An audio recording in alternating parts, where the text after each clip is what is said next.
Warning, the Stone Age Gamer includes a lot of bad language. Cover your mother***ing ears.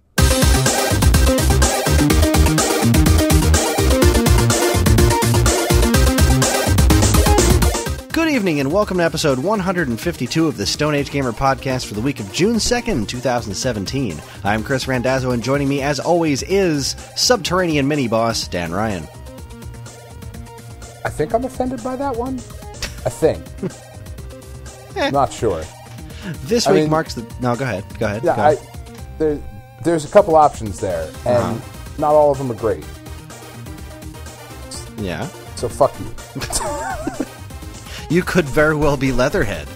I could be. I guarantee. I guarantee. Oh, Jesus Christ. This week marks the first entry in the Stone Age Gamer Podcast Summer Series, but before we go any further, here's your weekly reminder that you can email us at mail@geekade.com. Let us know what you think of our show, what topics you would like us to discuss in the future, or just say hello, because we always want to hear from you, Dan Ryan. Oh, you wanted to hear from me now? I do. I'm sorry, I was distracted. Tiff just turned her computer around at me, and it said, House of Cards Season 5, watch now. And if you hit play, honey, I'm divorcing you on the podcast and IRL. Totes. Totes IRL. AF. Cuck.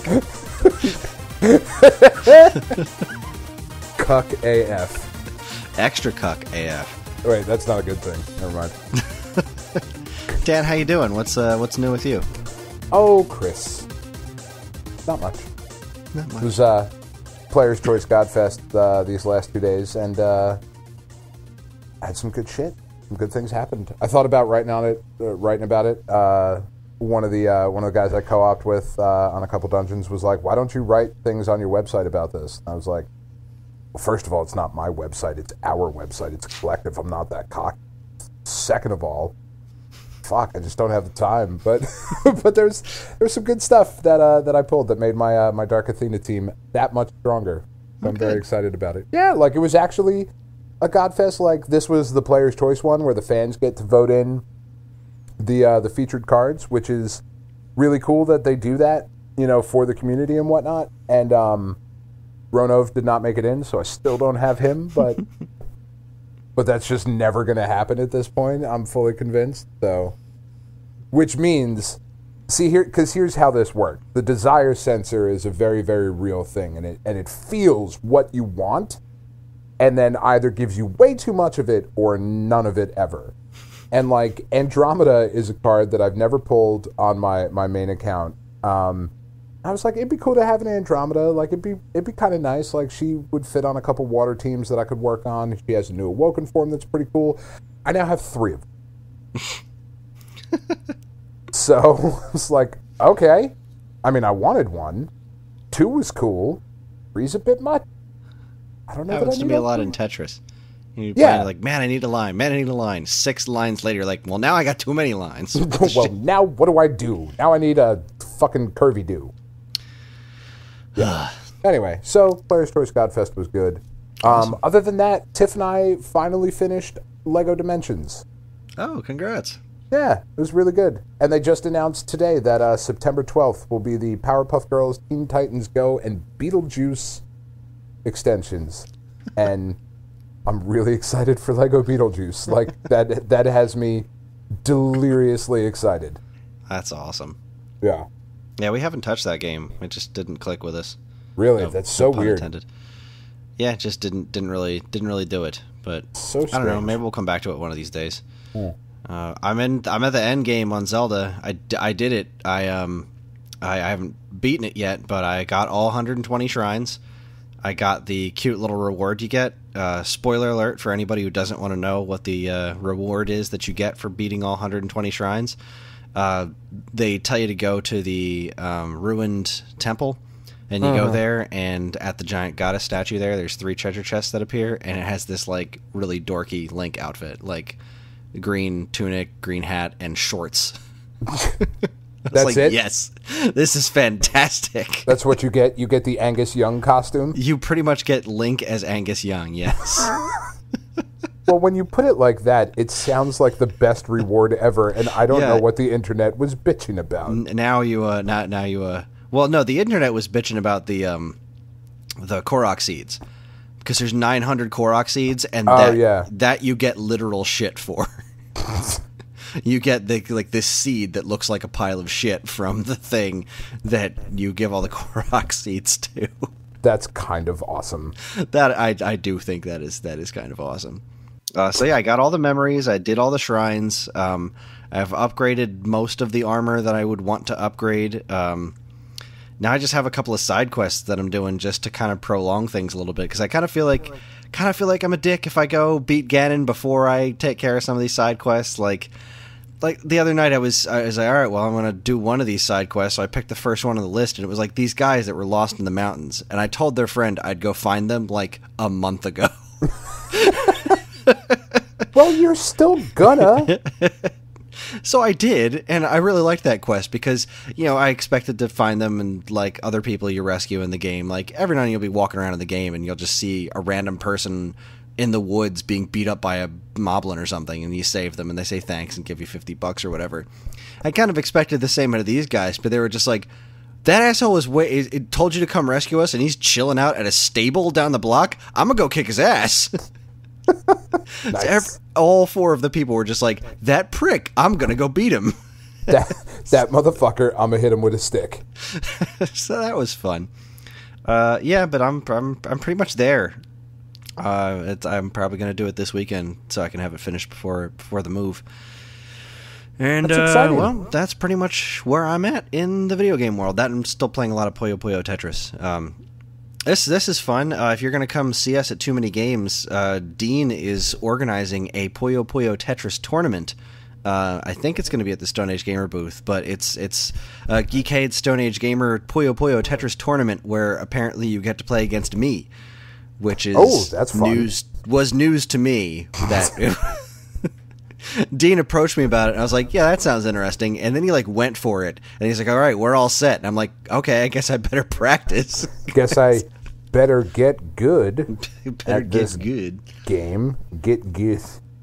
So that's going to be fun. So if you're coming to Too Many Games, come stop by the booth and see me, and Dan and I are going to do a panel, and it's going to be fun times. So we'll talk a little bit more about it a little bit closer to the event. But all right, let's actually start this show. What we were going to do. This is the summer series. This was Dan's idea, and I loved it quite a bit. We're once a month we're going to pick 2 games, and Dan and I are going to beat those 2 games, and then we're going to talk about them on the show. And so the first ones we picked, and then going forward, we're going to have you guys pick. The first poll should probably be going up not too long after this episode goes live. It's going to be on Facebook. There's a choice of 6 games, and you just pick which one you want us to play, and the 2 that get the most votes are going to be the 2 that we play next month. So, and these are games that we haven't beat or haven't beat in a very, very, very long time and don't even really remember. Yeah, every single one of the games is stuff that I've never beaten. All the stuff on the ones that we're talking about today I've never beaten, and the ones that were on the list are things I've always wanted to try or spend more time with, just never really gave the time of day to. And so here we go. It's going to be fun, and feel free to play along with us. We put on our social media platforms, people's thoughts of the games we're talking about today, and people shared some fun stuff. And the next games that we choose, play along with us. Let us know how it's going for you and what you think. Share of our these joy games. and or pain. Yes, indeed. So the first one, the first game we're going to talk about today, Dan and I both played through Trojan for NES and Mega Man X2 for Super NES. So first part of the show, we'll talk about Trojan. We'll take a break. We'll come back. We'll talk about Mega Man X2. So Dan, you picked Trojan. Why did you go with this one?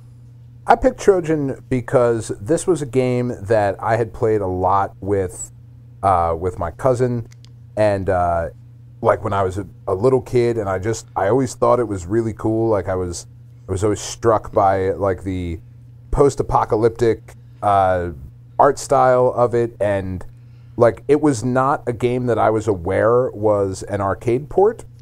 That was not wasn't oh, I love this game in the arcade, and now I have it in my home console. Yeah, that wasn't a thing. I'd always played it on the NES first, and I always remember it being really super tough, but super satisfying to get through. And it was something that we had talked about, and you were like, "Yeah, I've never even played that game. I have it, but I've never played it." And it was like, "Well, shit, man, we're gonna do it now." And well, what did you think? Well, because it's not good. Like, I'll put that out there. Like, it's not a great game. It's not a great game, but it's not bad. It's really interesting. It's very slow. Now, so my history with Trojan is actually a prank call. Is where I first learned about the game. I was working at Funcoland, and we would do these prank calls with other stores. And one of the ones that we got that was one of my favorite of all times was, do you guys have Trojan for NES? Is that a used Trojan? Which is, it's a condom joke because we're all juveniles. We're all children. So that was pretty much it for me. And that's your only experience. That was my only experience. With the game up when until I actually this bought it, I was like, holy shit, we have a used Trojan. I'm going to buy it. And so I did, because I just was buying every game that I didn't own at the time. So when it came time to actually play this, I realized that I've packed up pretty much everything in the house, and none of my retro stuff is really accessible. So I started rooting through boxes. I figured that the easiest way for me to do it was to crack out my NES Classic Edition that I modded to have all the games on it, and I just couldn't find it. So I watched a playthrough of it on YouTube and kind of fell asleep, so I didn't really see much of it. And I was like, well, I guess that's the best I can do. And then I was packing up coats with my son the other day, and I was looking for something else to pack up, and I opened up a closet, and I was like, oh, that's why I couldn't find the NES Classic in any of the boxes, because I didn't fucking pack it yet. It's just sitting in this closet. It's right here. So I cracked it open, and I started playing it, and it's slow. This game is slow. It's slow, but I really like the way it controls. I like the way it feels. Yeah, once I got the hang of the whole shield thing, yeah. I was kind of thrown off a bit because I stopped using the shield after a while because I got the shield knocked off of me, and I thought that was just like a general durability thing. Like eventually it would fall off. Yeah. But it's a specific item. If you try to block that, then it comes off, and then you can just get it again when it shows up. The glowy ball of death. Yes, the glowy ball of death. Mm-hmm. The character designs I didn't care for in the least. Like, the art direction in this game was like... It's so Mad Max. It is very, very Mad Max. And then I watched a playthrough of the arcade one, and I was like, okay, I see where this is coming from. Because the arcade looks so much better. It does. This not even close. This stuff works a lot better. And that's the thing. Like, this isn't... It's almost like they tried to do a Bionic Commando type thing where they made the NES game more involved than the arcade one, but they didn't quite go far enough. You know, like there's the mini bosses in the sewers in the first level, you know, and the freeing the rats or whatever that was about. Like I kept slashing the ceiling and a rat would show up and I get points for it. So yay, I guess. But they didn't really try to change. They just really tried to translate as directly as possible the sprite work, and it just didn't really. It didn't really land for me. It doesn't. I also really did not like the music in this game. It's very abrasive. The music isn't great. Yeah. But so before we go on any further, we should probably mention what type of game it is. True. Yeah. If you've never played it before, go ahead. You describe it. Actually, you know what? Real quick, I'll give a quick history. Because I looked up a little bit on it. Okay. It was released in February of 1987. It's a Capcom joint. It was designed by Takashi Nishiyama, who also worked on Moon Patrol, Legendary Wings, Kung Fu Master, and the original Street Fighter.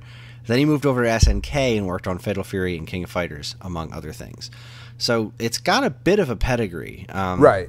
And I'm kind of surprised this character hasn't shown up in Marvel vs. Capcom. Completely ignored. Completely and totally, like... This is just not a thing that Capcom acknowledges was even part of their history. But that's just it. They kind of do, because I got that character encyclopedia, and I can swear that there's characters from this game in that. Oh, really? The Capcom character like Mamushi or Armadillon? Because, like, if you look at some of the designs... I don't think Armadillon is. I think the main character is. And I think Achilles is as well. Because Achilles is a cool-looking character. Like, if you kind of stretch your imagination in a very Mad Max kind of way, you're like, oh, there's something cool there. The armadillo guys, man. Armadillon? Oh my god! Once I figured out their pattern, I was like, Oh God, do I really have to do this? Yep. Just Roll, one hit, jump. roll, jump, hit him again. Like, oh One hit, God. yeah. Go on. It's all right. So the game itself is a post-apocalyptic hack and slash side scroller, pretty much, right? Like you move from left to right, and you have a sword and a shield, and you can block projectiles. What I always thought was cool about it was like certain stuff that frustrated me in other games, like why can't Mega Man shoot up? Here I could block up with my shield if there was a projectile coming in. Like sometimes there are enemies. Like the first stage, you start off in a dilapidated city, so there's some dudes that are like hanging out of windows, and when they throw stuff at you, you can block it with your shield. Later on, there's stuff that's flying around or guys that are hanging out on tops of mountains. I was always hoping that in the first stage I'd be walking along and the lady from Urban Champion would drop a flower pot on my head, but that just never happened. Not quite. So you have this shield that you can block stuff with, except for the glowy ball of death. If you get hit with the glowy ball of death, if you block it with your shield, it knocks it away, and you have to punch and kick until you get your sword and shield back. You also have a sword that you attack the enemies with. I always appreciated in certain games, like in Wizards and Warriors, the arc of the sword isn't as long as I would like it to be. And I always felt like that this one was. Like, I felt like the attack animation and the range of the attack was good. It was very Strider. Yeah, it is. It's very Strider. There's not a lot of...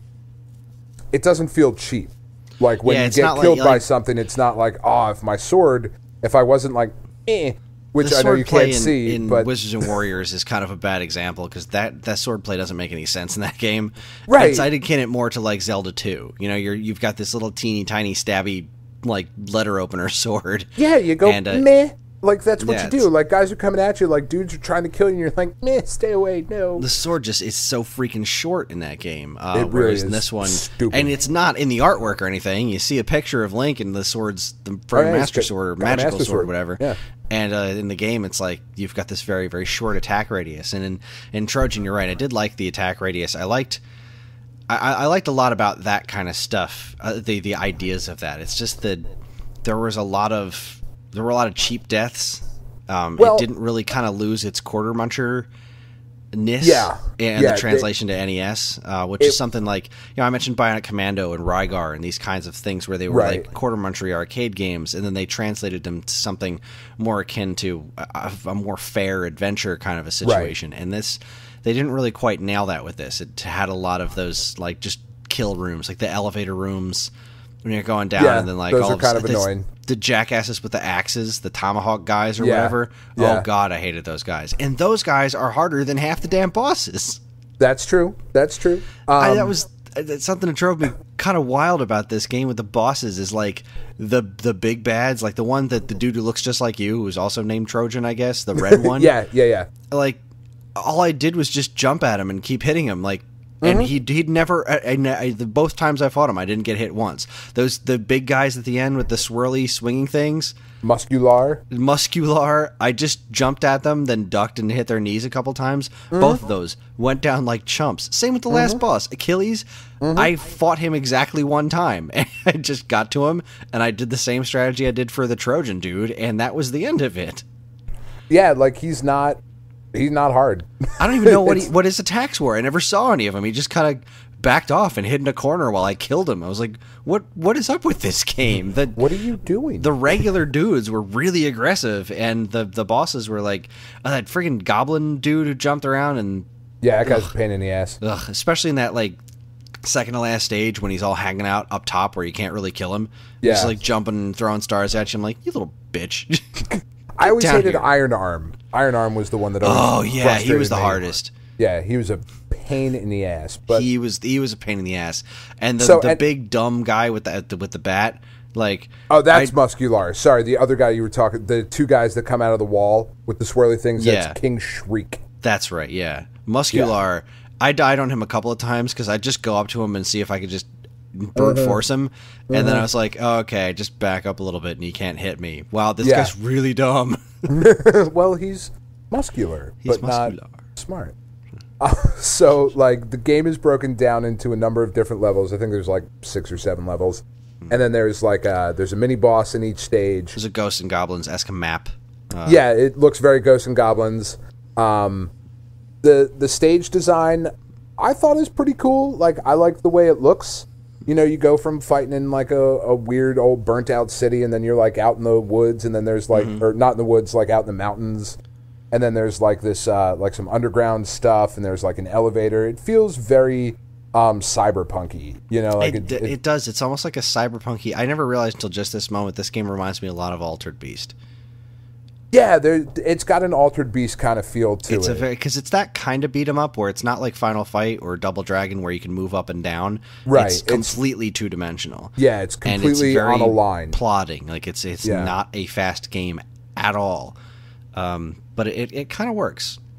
It does kind of work. And what I think is interesting and why I suggested this topic for us to do over the summer is because, you know, we play all these games now, and, like, you know, I just beat Lego Dimensions, and I went for a week and a half and beat all of the Uncharted games. And Trojan was 1987. That's not that long ago in big picture. So I wanted to see kind of where we had come from in games that we had liked as kids or had maybe kind of ignored as kids and never gotten through, and kind of look at them with a modern eye. And, like, you can see the progression of where games went after this and where this kind of laid the groundwork for different mechanics and ideas that were brought down from the arcade of, like, okay, this... Because you're right, Rygar is a better example of how you port an arcade title to the home console. And, you know? And what else is interesting is that, especially, like, looking at something like this, like, clearly the whole selling concept of this game was like, dude's got a shield. Like, let's make a game about a dude who's got a shield and a sword. And then they built it just around a concept that simple. And, right, and that's used to all it do was. Games like that back then. You know, Rygar was like, dude's got a disc armor. It's like a big yo-yo. Let's make an action game where dude's got a yo-yo, and then you just kind of build around that. It's a yo-yo with spikes on it. And, like, that, what's crazy is, you know, thinking about it, like, we would buy these games and we would play them over and over again, and it took us so long to get to the end of them. And I think I messaged you and I said, like, that Trojan was both harder and easier than I remembered. Yeah. And it's easier than I remembered because I'm just better at video games now. I think I beat the game in, like, 15 minutes. You know what I mean? Like, it doesn't take that there's long. A timer on the NES Classic Edition, and I'm at, like, 22 minutes, I think, was my total spent on the game. That's not a lot of time to play through a complete video game. No, it's not. But it's harder now because so many of the things that we take for granted in video games now just did not exist. Yeah. Like, it's still awkward as fuck to push up to jump. Yes, it is. That's still so weird. And that's one of the things in this game. There's only 2 buttons. So I can swing my sword, I can put out my shield. If those get knocked away, I can punch or kick. But if I want to jump, I have to push up. And, like, it's just awkward now. You know, it was awkward then too. It's never been a good idea. No, you're right. But, like, I can't think of any modern games outside of fighting games where that is the case. Yeah, no, I mean not modern games. I mean, because that's it just how you doesn't jump work. In the freaking CDI Zelda games, and I'm Right. pretty sure that's how you jumped in Sub-Zero, Mortal Kombat Mythologies, or whatever. There you go. That game was bad. The less said about that, the better. But, you know, Yeah. but, like, looking at this game through the modern lens and thinking about, like, what they were able to do with just the 2 buttons and the different stuff that they were able to put in there and how they were able to take what was a cool arcade game and make it something pretty cool. I mean, like, you definitely did have to stretch your imagination more back in the 80s when we were playing this, but, like, Iron Arm is a cool-looking villain. He's this big, bald fucking dude with, like, these big metal gauntlets on his arm, and it was just kind of cool. And, like, there's kind of a He-Man vibe to it, like in almost like a Masters of the Universe, the movie kind of vibe, like the one with Dolph Lundgren, which normally isn't high praise, but, like, in this case, I think is. You know, yeah, like, no, I get that. It's got this weird sci-fi, but dystopian cyberpunk kind of thing going on. It's I fucking dig it. I think it's really cool. I like this game a lot. I think it's far more interesting than it is good. I didn't. Oh, really don't disagree with that at all. I didn't have much fun playing it. I'm not. I wish I did, because I have zero nostalgia attached to it, and I'm also not a big fan of Mad Max. So even that connection doesn't really work for me. But it was really interesting to play through, especially knowing the other games that they went on to do. Like this is fighting game pedigree right here. Yeah. You know, Kung Fu Master, I love that game, and they went on to do the original Street Fighter, and you can kind of sense that some of that DNA in this game. And yeah, a little bit. It's really interesting to see how that progressed, but I can't say that if you've never played this that I really recommend it, because especially the NES version, it's just abrasive. It's just really kind of nasty, and there are definitely better NES games out there, but absolutely, it is an interesting game, and I'm glad to say that I have played through it now. So there's that. Yeah, I took up 22 minutes of your time. Huzzah! But it's much better than the one you suggested, sir. Be honest with you. All right, well, we're going to take ourselves a quick break, and when we come back, we'll talk about Mega Man X2. You're listening to the Stone Age Gamer podcast from Geekade.com. Stick around.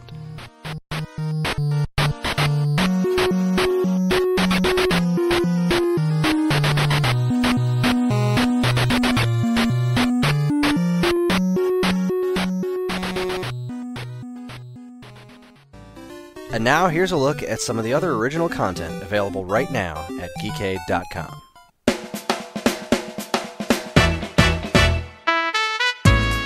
First up, do you have computer obsolescence problems? Matt Much does, and if you're looking for an entertaining chronicle of a series of thought processes relating to the theoretical purchasing of a new computer that the writer openly admits he can't afford so the whole thing is moot, then we got the article for you. Check out Jump on That Grenade, located in the think tank.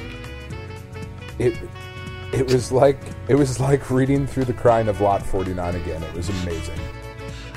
Matt was genuinely surprised that I published it, and I was like, there's something fascinating about this. I don't know if it's just me or the fact that I know you, but this is an interesting thing to read. Have you ever read? Well, silly question. I'm sorry. You've never read The Crying of Lot 49 or Gravity's Rainbow by Thomas Pynchon, have you? Or never Pynchon, even heard of it. Okay, they are outlandish novels in they're just bizarre, and like Crying of Lot 49. I've read that book 5 or 6 times. I have no idea what the fuck is going on. But I like it. I felt that way after reading Matt's article. I felt very informed, yet confused all at the same time. It was lovely. Was it? Next, the macabre movie Mausoleum? How do you say that? I think it's Mausoleum. Mausoleum has strayed away from the typical retro B-movie horror fare in favor of a little film from just last year. But will the acting talent of Brian Cox be enough to earn it the coveted Mausoleum ranking? Find out in macabre movie Mausoleum, the autopsy of Jane Doe. Sounds like an interesting movie. It's also got Justin Chatwin in it. Wait, no, not Justin Chatwin. Not Goku. Speed Racer. It's got Speed Racer in it. What's that kid's name? Oh. Emil Hirsch. Yeah, he's pretty good. Yeah. Speaking of horror movies, did you see Get Out yet? Nah, I don't really do horror movies. You should really watch Get Out. I listened to a movie Sign with the Mads. They did that episode. I did an episode based on that movie, and it sounded very interesting. But I still haven't even watched Cabin in the Woods, so I'm a bad person. Oh, well, wow. Yeah, you should really get on that. Yeah. Then, Dan, that guy, continues his marathon of New Jersey breweries with a fantastic brew from the Forgotten Boardwalk Brewing Company. And what nostalgic trip to the boardwalk would be complete without a little 4-player arcade action? Read all about his latest beer pairing in Bits and Brews, Forgotten Boardwalk, Pocket Trick, and Teenage Mutant Ninja Turtles, the arcade game. This one was a little on the nose, but I'm okay with it. It's a great beer, and man, I love that game. It's a good game. It is. Good beer. Finally, Blaster Master for the Nintendo Entertainment System is remembered for a number of things. The great graphics, the diverse gameplay, the touching story of Boyd chasing after his pet frog with a tank. All good times. It's also got an amazing soundtrack, which Chris and Vicky spend some time praising this week. Give a listen to Wave Back, Blaster Master. You can catch all this great stuff, plus tons of other articles, videos, podcasts, and more right now at geekade.com.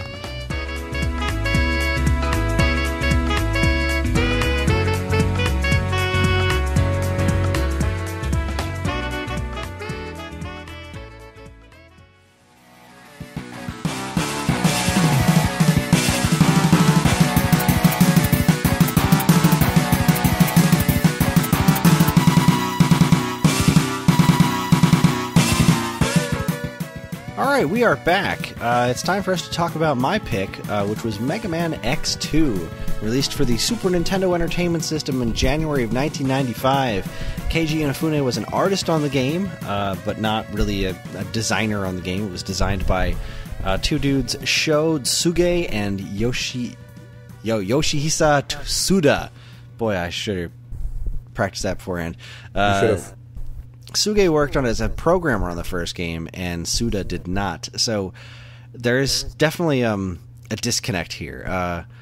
My history with Mega Man X2 was I was really stoked when this came out because I love Mega Man X. The first Mega Man X is one of my all-time favorite games. That game's a goddamn masterpiece. It's great.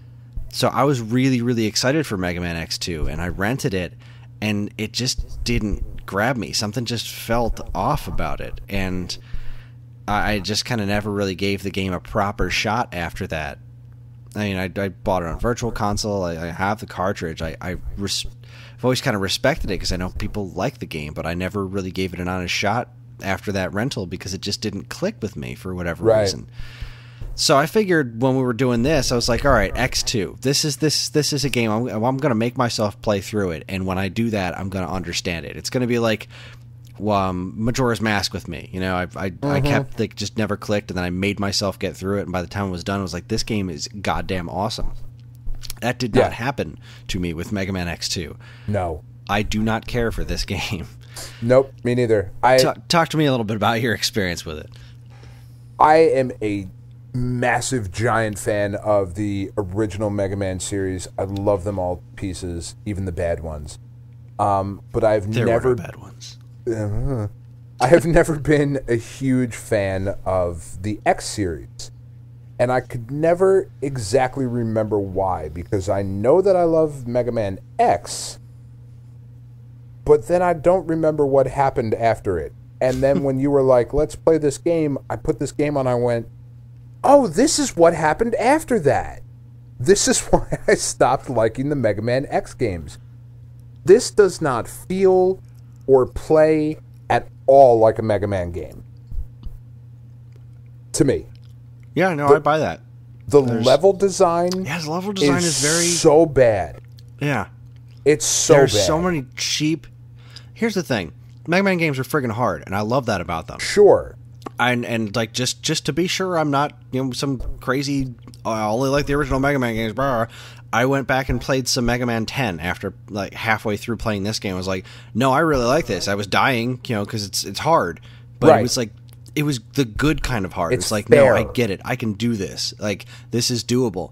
There was I don't remember which stage it was. I think it was the stupid the ostrich stage or whatever. Was it the Overdrive Ostrich? Overdrive Ostrich. Oh, all right. We're going to talk about the bosses in this in a little bit too. But oh boy, it was like those blocks that would like the big metal blocks that would come down and then shift left or right. Oh no, that is in Magna Centipede. That is the stage that you then. It's the most frustrating stage. I fucking hate that stage. It's the last one I beat. I just like played through it and like Tiff was watching me and she was like, "You want to like take a break for a minute?" Because like I was getting visibly upset playing through that stage. And then after you beat all the Robot Masters, you have to go through that fucking stage again. Later in the game, when you're going through to fight Sigma, you have to go through the same bullshit stage again. It's so bad. And that's bad design right there, because that's not something that you can't go there and react to that. It's like you've got a 50-50 shot. Is it going to go left or right? You have to play through it and memorize it. And that's not fun. Yeah, there was absolutely no... There's no joy to be had there. Nope. It's like you go there and like, oh, you did it the first time, and now I know where that block is going to go. Oh, that block crushed me this time, so now I know that. Now I have to do the whole stage over again. Right, like if you think about, like, take this stage where these blocks are falling from the ceiling and they're going left and right, and they're instant kills if you get squashed, or if you jump and you touch the block and another piece of the wall, instantly dead. Compare that to the brilliant design of the very first Mega Man game, where when you're playing through Iceman stage and you get to the disappearing blocks, if you mess up, you get to try again. Yeah. It teaches you what to do in that moment of, okay, because that is also memorization. There is no way to react to that. You don't have time to react to it. You do have to memorize. However, it allows you to fail without punishment. I also have a better analog for that. Quickman stage, Mega Man 2. The way the lasers that shoot across in Quickman stage or Mega Man 2, you've got to memorize that. You've got to figure out where that stuff's going to go. But when you get to that area, as soon as you the screen scrolls down, you have a second to see the layout and where you need to go. Right. And to as quickly as you can, come up with a plan to get from point A to point B, because you know lasers, instant kill lasers are going to come. Like, you have that piece of moment that's just like, okay, come up with a plan and hope you're right. And then there's something invigorating about that. There's something about that really works. And this is not that. This is just like, I'm walking along and then all of a sudden blocks falling from the ceiling and you're dead. Yeah. Just, fuck. Well, it was that, and the like certain stages as you're going up, there's like a little robot and he'll fly off screen. Oh my god, the enemy respawns. I don't remember them being this crazy in the first X game. They're so bad. But when that robot starts pulling the walls together and you have to wall jump. Oh, that one. It's and you get infuriating. The little tiny steps, and you're like, shit, I got to be on the other side. But I didn't know that before I got to this little lump, and now there's no time. And now I'm fucking dead. It didn't give you that opportunity to plan ahead. You're just jumping, and you're like, all right, well, I'm dead here. This sucks. Yeah, there is no reacting to it if you don't already know it's there, and that is piss poor design right there. I remember, because I played through and I beat it, and this is why I stopped playing the X series. Like, this is the game. Plus, the Dragon Punch thing is stupid. Yeah, I didn't get the Dragon Punch. I loved. See, now comparing it to the first X. Getting the Hadouken was amazing. The stage, the places things were hidden, the way, like, this was such a unique evolution of stuff that happened in Mega Man. You know, like, they added the wall jump. It added, like, you beat a stage and it can have an effect on another stage. You know, you beat Chill Penguin stage and now Spark Mandrill's stage is frozen over. So, no, not Spark Mandrill stage. It's a Flame Mammoth stage is frozen over. You crash the plane in Storm Eagle stage and Spark Mandrill stage is destroyed. That kind of stuff. Yeah, that was really, really neat stuff. And this just didn't capitalize on any of that in any sort of good way. Like, it added these kind of open-ended pieces of exploration that you started to get, and like Mega Man 6 had a little bit of that in it, and then Mega Man 7 really took it to a fun level where you'd use like the Robot Master's powers to burn down trees and things like that. Like, that the original series handled all this stuff really well, and the transition to the first X also introduced these elements, slight elements of exploration to Mega Man X to find these unique power-ups that worked incredibly well. And in this one, it was like, it's so poorly designed. I didn't want to find any of this stuff. No. And also, X looks ridiculous in his souped-up armor. Like, he looks ridiculous in this one. His souped-up armor is badass in number 1. He looks dumb in this one. Well, but I think, and even above all that, like, even the gameplay problems aside, there have been not so great Mega Man games before, but like, the bosses are still cool. Yeah. Can we talk about the Mavericks in this one? No, I didn't. That was another thing that kind of turned me off even before I rented it in the first place was, yeah, I get that the bosses in Mega Man X were pretty freaking strange, like Boomer Quonger and Spark Mandrill. Like, they were kind of out there, but still kind of cool. Talking Wire Sponge. Overdrive Ostrich. Like, Crystal Snail. Like, let's just go through them. Like, okay, let's go through them. Wheel Gator. All right, I'll give that a 50. Yeah, I'll give that a solid C plus. A 50 out of a million. That's what it gets. Bubble Crab. I'm down with the Bubble Crab. I did like him. I like his design, and I liked Bubble Man. I like water. Bubble Crab's cool. I love crabs. My favorite one in the game, Flame Stag. Flame Stag was pretty rad, yeah. I think he's cool. He's a fun boss fight. We'll talk about the boss fights in a minute. Mm-hmm. Morph Moth. Mm-mm. No. Magna Centipede can go pound sand. Yeah, also a big fat no. Yeah, big fat no. Crystal Not a great Snail. design, just... No. And that's... Actually, the name itself isn't terrible. No. Unlike some of these other names are pretty bad. But that's actually a decent idea for a centipede-type character. But they capitalized on zero centipediness with this guy. Absolutely none. Crystal Snail. We're going to save my thoughts on Crystal Snail because that leads to another very big problem I have with this game. But go on. Overdrive Ostrich. Boo. Where they try to do some cool things with the boss fight, doesn't work. Yeah, it doesn't work in the least. Even a little bit. Oh, cool, he's running in the background. Yeah. And now we've gone nowhere from here, and the character design is dumb. And Wire Sponge. Ugh, Wire Sponge. Now, the fun thing about a Mega Man Sheep Man is cooler than Wire Sponge. Which is saying something. The fun part about a Mega Man game, to me, one of the fun parts, I always thought, was learning how to fight the bosses. The boss fights were fun. They were interesting. Figuring out the pattern, having time to react, learn the pattern, and then overcome the boss was kind of a cool aspect of it. Yeah, get to the boss with like 3 lives, and you got that little room, the little hallway, and you try a couple of times, and you figure it out. The boss fights in this game are not fun. No, they're really not. The patterns I didn't really get a kick fun. out of any of them. Wheelgator is okay, like, because when he does the jump out of the fucking water thing, like, that's kind of cool. Flame Stag's attack pattern is kind of cool, like the dashing and then the bouncing off the walls, like that's kind of cool. But other than that, they're just not fun. Particularly the Crystal Snail, and that's a big thing with this game from the get go.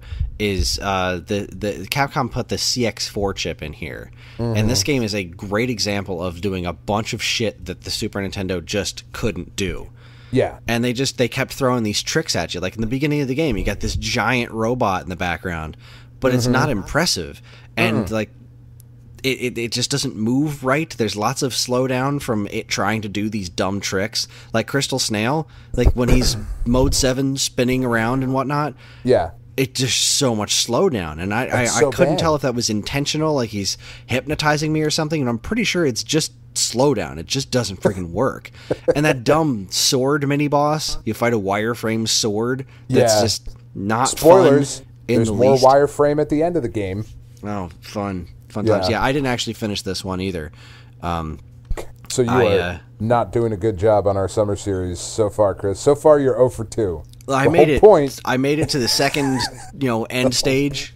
I made it to the boss of the second end stage, and I said, I'm not doing this. There's nothing else that I would rather not be doing right now. This is not worth my time. No. So the dumb like wall of attacks with this old robot guy inside of it, and you blow that up, and then it's like, okay, so he's going to shoot one, it's going to explode diagonally, then he's going to shoot one, it's going to shoot straight, but they're all going to be at different spots, and my weapons do almost no damage to him, so I've got to like strap in and be excruciatingly patient with this shit, and I just didn't have time for that. I don't have time for that in my life, and that's a problem this game has, that like you've got to be so patient with some of this stuff because it's just chip damage. It's like that's what you're going to do. You're going to do chip damage. You're not going to do any real serious damage. You're just going to do chip damage and have fun with that. Well, and there's a lot of going back to the level design. There's I can't remember which level it is, but one of the levels, like you're running down like a diagonal plane and you jump off and like you can wall dash, and then like if you like when you run out of wall to dash on and like slide down a little bit and then dash again, slide down a little bit, all that stuff. When you run out of wall to do that, like you fall down and you die because there's death spikes under there. Death spikes. And you have to use the silk shot, the morph moth thing, to put the little like cage around the enemy. So like, but you have to do that like 4 screens previous, like where the death spikes start. You can't like. So there's a thing that you let me do, but I can't do it because I can't progress if I do it this way. That's really stupid. Or how about the stupid like slow floating totem pole things where you have to like hang onto the side of one of them and you're just waiting for this slow thing to move. It's like it's even worse than those dumb like the stuff in the chemical plant zone in Sonic 2 where you're just waiting for those little blocks to move and you're underwater and you're drowning. Just move. It was like that, but with no stakes other than just boredom. Yeah, just not fun. And then the final boss fight is like, spoilers, Sigma. He's behind the whole thing again. Sigma shows up, and like you fight Sigma first.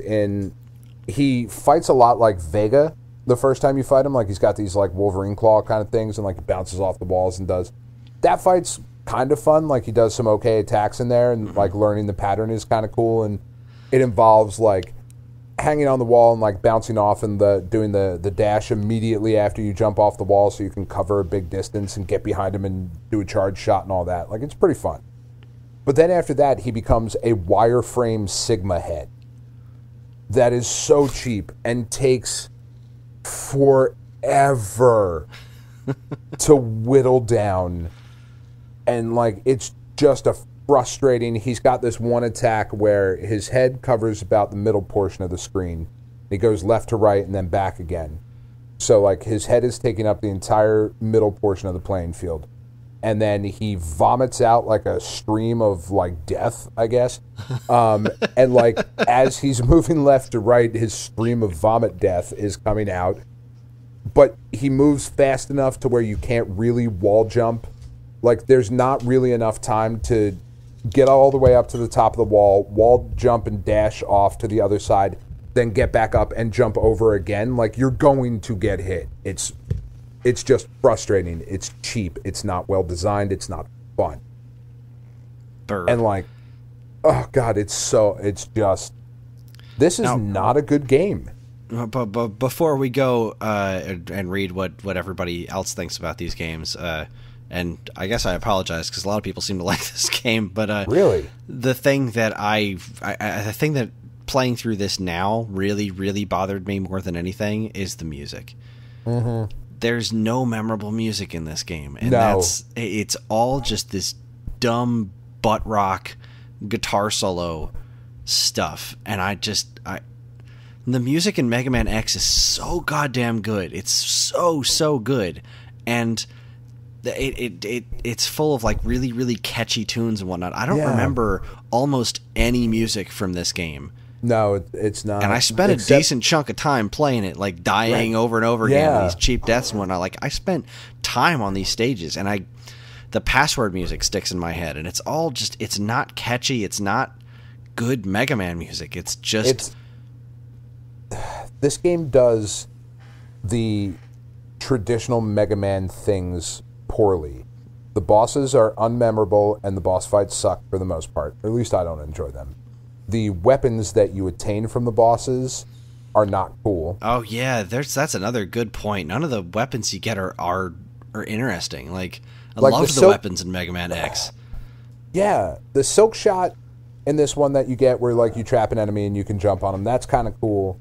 The speed burner that you get from Flame Stag, like the big thing that you can do, that's pretty cool.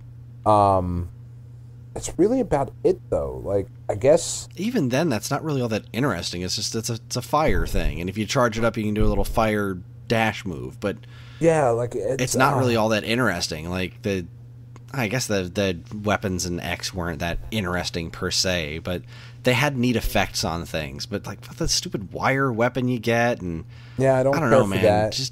But like it doesn't do those well, and then it doesn't have good music, and it doesn't have good level design. Like this is when you're comparing this to other Mega Man games, it really pales in comparison. I completely and totally agree. I'm surprised. Like, if you're about to read some people that really like this, I'm surprised that you and I, who have not touched this game in a very long time, both kind of have the same opinion of this. Yeah, I'm kind of relieved that you had the same opinion, because after reading a couple of things of people loving this game, I was like, maybe I just don't get it. Maybe I just don't get it. But no, maybe I have never liked an X game. And I just don't get it. With the exception of the first one, which is, honest to God, is one of my all-time favorite games. The first Mega Man X is a masterpiece. I love it. It's so well designed. It looks great. It sounds great. It plays great. It does almost everything right. And this was just. This feels to me. This is the same kind of analog to me as freaking Phantom Hourglass to Wind Waker. You know, Mega Man X is a friggin' work of art, and then the Wind Waker, frickin' work of art, and then you follow it up with Phantom Hourglass, which is like, on paper, a lot of this stuff sounds like really good ideas, but in practice, it just doesn't have a freaking soul, and I think that's the problem with this one. It just. Look, I don't know what's up with Keiji Inafune, but his taking more of a backseat on this definitely shows. Because it does not have that kind of soul. So, did you notice that in the entire script in this game, they do not refer to him as X? They refer to him as Mega Man X, don't they? Doesn't Dr. Light call him Mega Man X at one point? Calls him Mega Man. Yeah. They do not refer to him as X. Where in every other iteration of this franchise, he is referred to as X. Yeah. Not that is that big of a deal, just kind of an interesting little thing. Indeed. Yeah. Anyway. So let's see. What did everyone have to say about this stuff? Well, over on Instagram, let's get this one out of the way. We had Taburoto respond, "Oof, Trojan and Mega Man, old and great games." And then 16-Bit Society said, X2, and I think that's a picture of a lizard. I don't understand Instagram. I don't either, but I have a lot of followers, so keep liking my beer photos. Thank you. Hooray. No, I love doing our screenshot thing on Instagram. That's a freaking hoot and a half. Like, the picture got 24 likes, but those were the only comments on it, so that was interesting. Fun times. Also, check out the Stone Age Gamer Instagram. We do a screenshot challenge every day. It's fun. Over on Twitter, we had, let's see, we have Gamer Logic, at the _gamer _logic. My only major memory of Mega Man X2 was the cool cool cover Nintendo Power had for the game and its coverage. My rental store did not carry the game. That's a great point, and he even put a picture of that cover of Nintendo Power. That was a really, really good cover. Nintendo Power had good covers back in the day. It really did. They usually had original artwork, like, just for Nintendo Power. Man, this was a good one. What issue is this? I can't read it. The issue number is too small. But yeah, this is a good one. It's got like X in his fancy schmancy armor. That doesn't look as dumb in this picture as it does in the game. And the wheel gator is chasing after him. None of the promotional pictures does his armor look nearly as dumb. The head's just too spiky. I don't know. It's not great. Didn't care for it. And probably my favorite response to any of this, I asked specifically I said, what are your memories of these games? Ferg from the Atari 2600 Game by Game podcast responded, basically waiting for you to talk about them. Yay, Thank you, Ferg. Yay, Ferg. Made me laugh. Over on Facebook, we had the most thoughts. We have Chris Ciotti. I think I'm pronouncing that name right. Chris he's listened to the show for a while. He's written it a bunch. I can actually say that unironically. Chris Ciotti, big fan of the show. Big fan of the show. Holy crap! We actually were able to use that unironically. It's amazing. He says, I remember playing the absolute crap out of Mega Man X, but having no idea there were any sequels to it until years later when we saw Mega Man X4 on PlayStation, and we were so baffled how we could have not known about 2 or 3. Well, this is why. This is why. 2 and 3 are not good. This actually, I'm reading this for the first time now, and just reading the first sentence makes me feel pretty happy. Axel Davis writes, "While I think X2 was fun, it has the weakest soundtrack out of all the X games. I heartily agree. Yeah, Only a handful 100%. of songs were good, while most of them were bad, such as Wheelgator's theme, the boss theme, and Overdrive Ostrich." Well said, Axel. I'm glad I'm not alone on that. Let's see. Ben Lovell, I hope I said that right. Trojan, I played so much of it. I'm sorry, I can't read. Trojan, I played so much of as it was at our local tennis club when I was a kid. Never got past fancy. level 1 until I found MAME and dip switches. Yeah, I've never played the arcade version. I imagine it is quite the quarter muncher. Oh, God, I can't even imagine. It's probably very, very, very tough to get through. Let's see. Joe Vance says Mega Man X2 was the first X series game I beat. The first one was hard as hell. I don't know, man. I kind of thought the first one was easier than this one. I mean, maybe it was just because it was more enjoyable that I went through. Like I've beaten that game dozens upon dozens of times. I love playing through Mega Man X all the way through to conclusion. And I will never play X2 to conclusion. I'm just never going to spend the time on it. But I guess the first one is pretty hard the first time around. I can't even remember how many times I died with it. I just, I don't know. And Matt Flamger, another guy. I really hate to disagree with you, Matt, because he's written some great stuff into the show. But he says all the SNES Mega Man X games were good. Gameplay-wise, X2 is the best one. Music-wise, X was the best. I'm just going to have to... Matt. I'm sorry, Matt. I don't agree with you at all. I think gameplay-wise, X2 is just a shadow of what Mega Man X was, gameplay-wise. I got to agree. I'm looking at the Super Nintendo cover. It is volume 69 in February. There you go. Also, there was a contest to be an extra on Sequest DSV, so... Yes! Maybe that's still going on. I don't know. Fingers crossed. Fingers crossed. It is a very cool cover. It is, yeah. Yeah, it's looking back at a game like this through a modern lens, like I don't see a lot of this game in anything going forward. Have you played future Mega Man X games at all? Have you put any real time into those? Oh no. I feel like I put a little bit of time in X4. On PlayStation. The PlayStation, X4. Because I remember putting a little bit of time into that. I didn't hate that, but it didn't feel the same. It just... That's the one with all the Guns N' Roses bosses, right? Is that X4? I don't remember. I'm sorry, I really don't remember at all. I know X7, I think, was where they introduced Axel. It might be that one.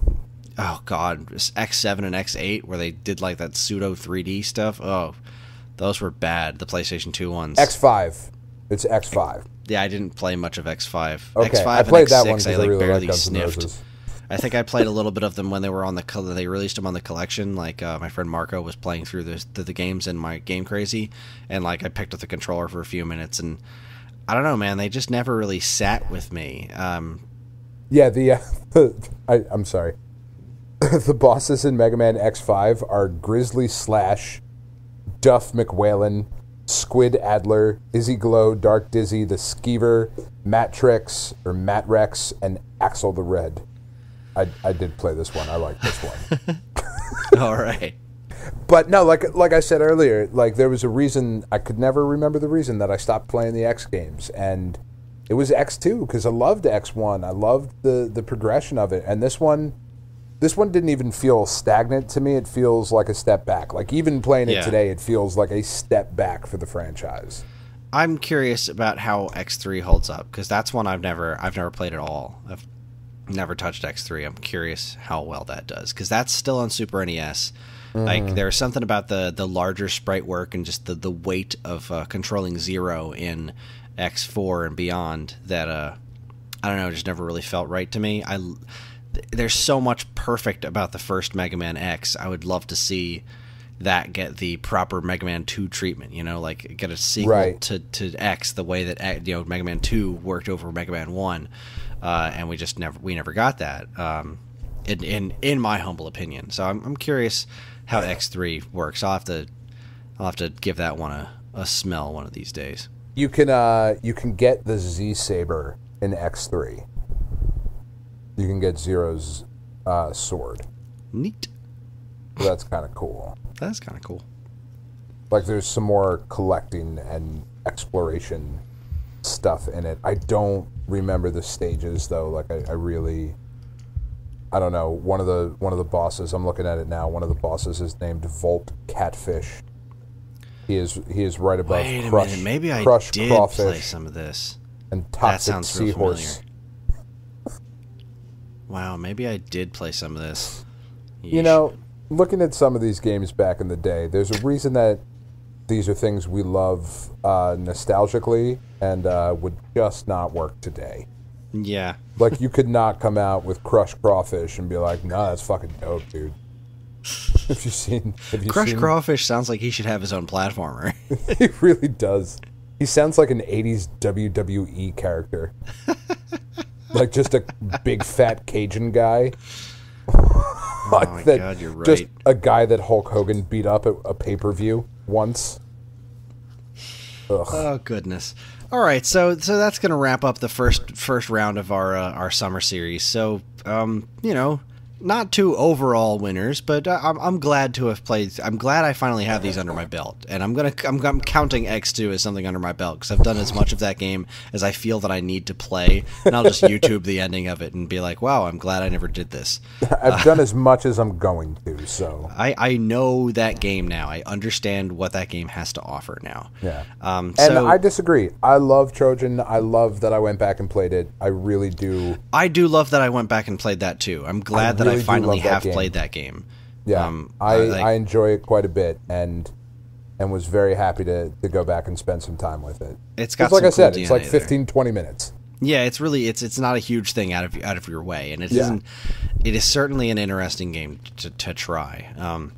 So our next thing, like I said, we're going to put up the poll pretty soon, but I'll go ahead and announce what the 6 games we're going to be choosing from are here on the show. So if you have any thoughts or want to throw in some votes or an email our way, you can go ahead and do that ahead of time. But there's going to be a poll on our Facebook page. It's going to be the 6 different emojis that you can choose, like, love, haha, whatever the hell those things are called. I've assigned one of those to each one of these games, and so whichever when you pick, I've seen polls done like that on Facebook. So you pick one of those, and that counts as a vote for that game. So whichever 2 games on this list get the most votes are the 2 that Dan and I are going to play for the month of July. The games And this time we have a month, not a week.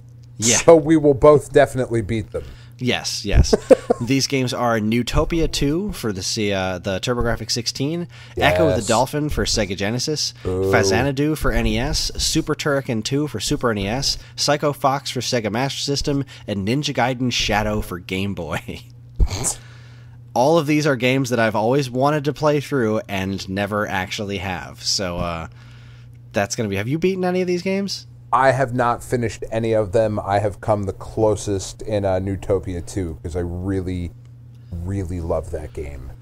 Awesome. Well, I guess we'll see. We'll see what the viewers want. The viewers, they look at us. They look at our podcast all day long, just staring at their phones longingly. Yeah, so we'll see what the listeners choose. Top 2 games are the ones that we will play through, no matter which ones on the list they are. So that poll is going to go up real soon. So Dan and I have plenty of time to play through the games. I mean, should we pretend like, man, I really hope nobody picks Newtopia 2. That would be awful. Seriously, there's not a single... I want to play through every one of these games. Like, I will be perfectly happy with any ones that they pick. There's only one on that list that I absolutely have no interest in playing through. I'm not going to say what it is, because then it'll definitely be picked. But yeah, likely. I'm going to guess after the show, and you Okay. tell me if I'm right. All right, so that's our show. Join us next week for our annual E3 predictions show. Yay, it's that time of year again. Dan, me, and maybe a special guest. I haven't decided yet. We don't plan that far ahead. We'll take our best shots at predicting what major announcements will be made. Will we get anything right? Only time will tell. Once again, you can get in touch with us at mail@geekade.com, as well as all flavors of social media that we inhabit. You can like us on Facebook, find us on Instagram at Geekade, subscribe to our YouTube and Twitch channels for all our latest video content, and follow us on Twitter at @the_Geekade. You can find us individually on Twitter too. I'm at Geekade Chris, that's Geekade KRIS, and Dan is at Geekade Dan. If you're interested in more information about anything we discussed here tonight, be sure to check out our show notes. And while you're at it, you can also subscribe to this and any of our other wonderful podcasts on iTunes or Stitcher. Or if you're super nice, you can leave us a review, because any and all feedback is welcome and appreciated. We'd also like to thank our intrepid editor, Evan, for making our show listenable for all you folks. And we'd also like to thank Mark TDK Knight for our show's theme. You can check him out on SoundCloud and Bandcamp, or his website, which we have a link to in the show notes. Again, always remember to keep your eyes on Geekade.com, where we try to post something new every day, and sometimes we even succeed.